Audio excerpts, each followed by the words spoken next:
Good morning children. So in continuation of the previous video, yesterday we were discussing that respiration is actually the biochemical process of breakdown of food and release of energy. So food is obtained which is prepared by the plants by the process of photosynthesis, and that food is digested and enters into the cell by the it is absorbed in the blood and then it enters into the cell, and similarly the oxygen also enters into the respiratory system and then it get diffused into the blood, and oxygen and food both enters into the cell, and here the process of breakdown of food takes place in the cell and energy is released. This we had discussed yesterday. Now today our topic of discussion is that what are the respiratory, what we are to discuss this topic. Up to here we had discussed yesterday, today we are discussing here that in the process of photosynthesis the energy is stored in the food, and in the food it is stored in the CC bonds. Okay, but this energy is to be released, which is stored by the process of photosynthesis in the food. Now this energy is to be released by the breakdown of food in the process of respiration. That means after photosynthesis the process of respiration will take place.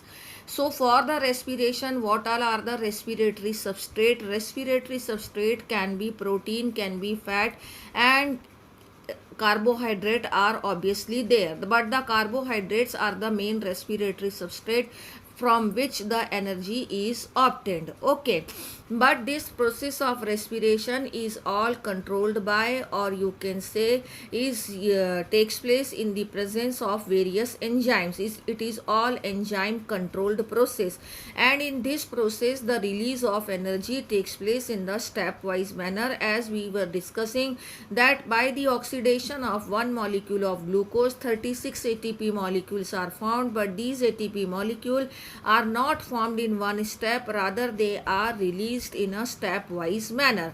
How they are released, this is called as mechanism of photosynthesis, which we will be discussing later on. Now the ATP which is released, which was stored here in the CC bonds, now that energy is called as chemical energy, and ATP is called as energy currency of the cell, and this ATP is used for various vital functions of the body.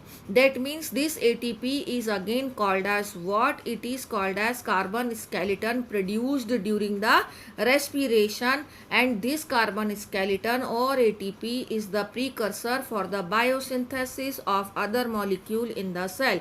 That means by using this energy various other molecule can be synthesized in the cell. This is all about the introduction of the respiration. Now here in this paragraph what is being discussed, it is discussed do plants breathe. As in the previous video we have seen that the process of diffusion takes place in the lower forms of life, but in higher forms of life there is a nasal apparatus through which the process of breathing takes place.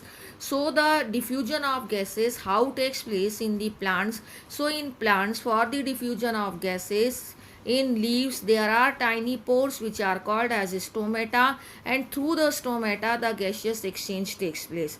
But in the older parts of the plant like root and stem, the stomatas are not there because outer layer becomes dead, so that the stomatas are lost, so that they are replaced by the lenticel. It is coming on the next page.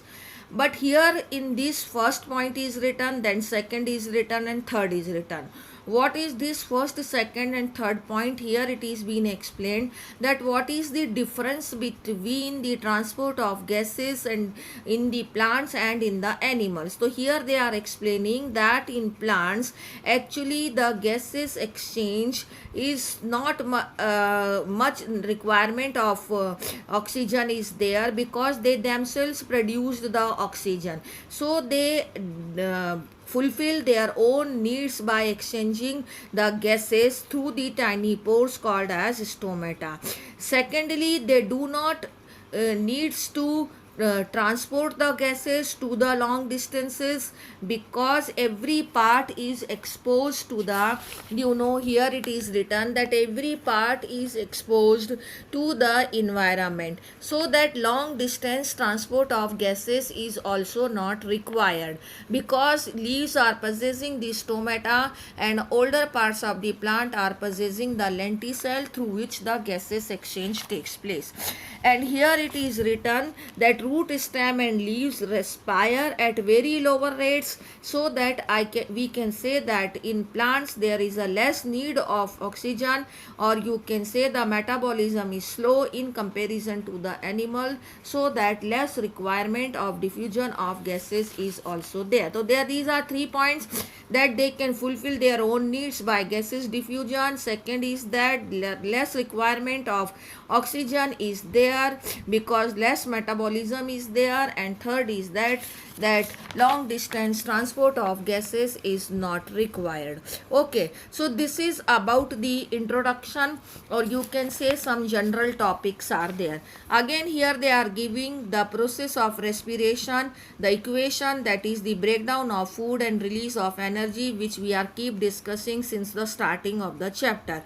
This all things I am showing you in the book itself. Okay, again they are saying that in this process the energy is released in the form of ATP, and it was stored in the food, and the breakdown of CC bond takes place, and energy is now formed in the form of chemical energy, that is ATP. Now what here it is written? Here it is written that some of the organisms are even there which can respire in the absence of oxygen also. So some are anaerobic also. Some of them, those who respire in the presence of oxygen, they are called as aerobes, and those who respire in the absence of oxygen, they are called as anaerobes. Now these anaerobes are again of two types: facultative anaerobes and obligate anaerobes. Facultative anaerobes means temporarily, means if the oxygen is available then they can act as aerobic, and if oxygen is not there then they respire anaerobically also. But facultative anaerobes, that means they are permanently performs the anaerobic respiration and they cannot be aerobic anytime.